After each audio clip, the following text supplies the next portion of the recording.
Hindi mo naman kung ano to. No. Si Yo-Yo. It's a yo-yo? Hindi ba dapat bilog yung yo-yo? Ba't parang kakaiba yun? I think I found my calling, Kathy. Alam mo yun? Really? And I will be a national champion soon. Really? National champion? National champion talaga. Okay, so pwede naman yan. Pero tingin mo, malalampasan mo yung achievements ng ating next na ka-hero? I mean, bakit? Ano ba achievements niya, ha? Well, alam mo, yung narinig ko lang naman, he is not just the national champion, he is also the Asian champion. He is the Asian champion. Plus, runner-up yun sa US Yo-Yo Tournament. Can you beat that? I can do better. Uy! Uy! Saan ka pupunta? Ita-challenge mo ba yung ating champion? Di ba champion siya? Malamang magpapaturo ako sa kanya, di ba? Uy, bumalik ka naman dito. Dali, papakilala ko na siya sa'yo. Are you ready to meet him? Pero papaturo rin ako sa kanya kasi dapat...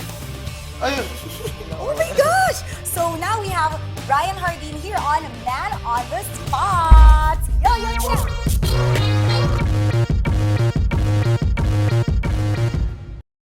Ladies and gentlemen, welcome from the Philippines, Brian Johnny!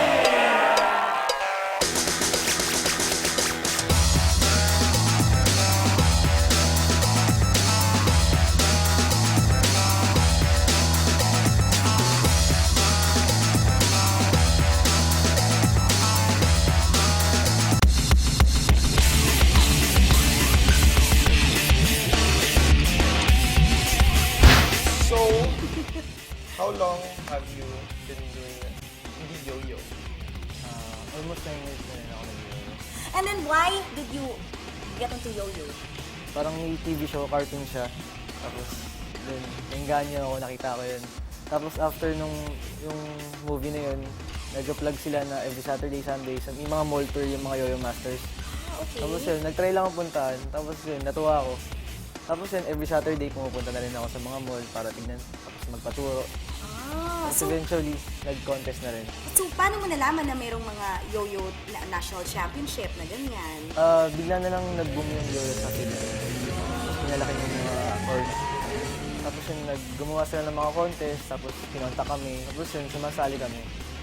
Tapos yung mga first 3 years, 4 years, natalo ako nun. Nung dumating yung time, nag-pursige, nag-place tapos nag-champion na rin. Unang champion ko sa Philippine National Yo-Yo Contest, 2007. And then, after that, Sunod-sunod po. Nag-4 times akong national champion. you went to Asia. Una ko po pinuntahan sa Japan eh. Kumbaga underground contest siya. Nandun lahat ng mga superstars. Lahat ng mga superstars sa Yo-Yo. Masakit di ako nakapasok nun. Mga kalaban ko po kasi nun, mga world champion, mga continent, mga European, Asian, gano'n. Kaya medyo bigatin talaga. Ano yung, like, usual ritual mo bago ka sumali sa competition? Yung paghahanda mo?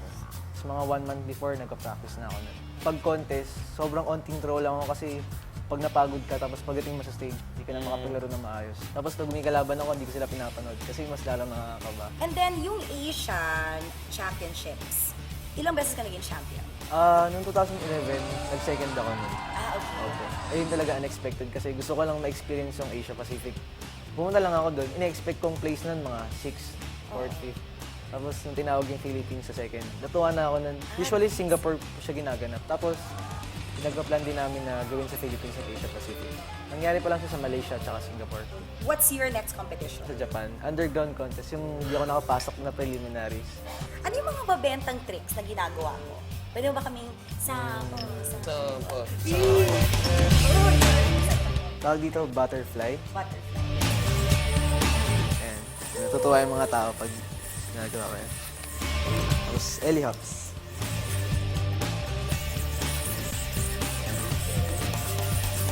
Tapos, boing boing. Tapos, propeller. Ayan. Oh, wow. Okay, you're not sure how to go out. Helicopter last. Natutuwa yung mga tao pag... Ayan. What? Parang very sweet! Ayun. Amazing! Saan mo natutunan yung mga tricks mo? May trainer ka ba? Yung mga first 3 years ko, may nagtuturo talaga sa akin. Ano? May trainer ka ba or do you just search tricks on the Trend internet? lang. Oo nga, ngayon na may YouTube, di ba? You can Opo. copy it. Kaso nga lang pag nagkakaroon ka ng pangalan, hindi ka na ma-recognize na ikaw gumagawa ng tricks mo. Oo. Tsaka alam din kasi ng ibang judges na pag kinopya mo yung tricks Teka, na iba. hindi bibigyan ng score o kaya bibigyan ng score mababa lang. Sa Philippines, yung active players lang, hundreds lang. Tapos yun. Pero ang pinakamalaking community nasa US, Japan. Kumbaga dun, mga umabot ng 10,000.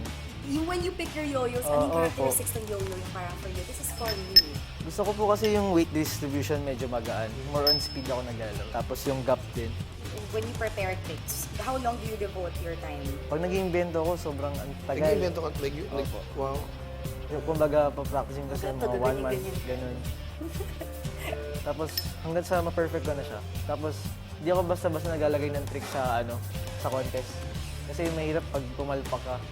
Kung gusto mo talagang i-aim mo mag-champion, kailangan mo bigay yung time and effort. Tricks mo ko. But what fulfillment or what joy does playing yo-yo give you? So, parang passion ko na rin yung pag-yoyo. Masaya ako kunyari, nasa labas lang ako nag-yoyo. Yung mga nanonood ng mga bata. Kapag nagtuturo ako ng mga bata, yung mga gusto nila mag-improve sa sarili nila. Ayun, gusto ko turuan yung mga ganun tao. Dumating yung time na sumusuko na ako kasi hindi ako nananalo. Pero yung parents ko, sige lang, tuloy mo lang yan. Di ba sa Philippines talaga nag-originate ang yo-yo, di ba? Kasi dati, pang self-defense din kasi yung yoyo. Mga unang panahon ng mga Pinoy. What message can you give to the others, especially to the kids who would want to grow up and also take this up as their own passion as well? Ano lang, huwag kayong susuko kasi hindi lahat panalo ka kaagad eh.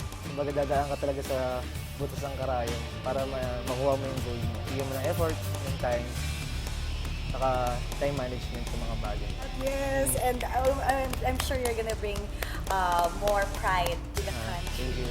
Okay, everybody, once again, Brian, Hardin, Matt.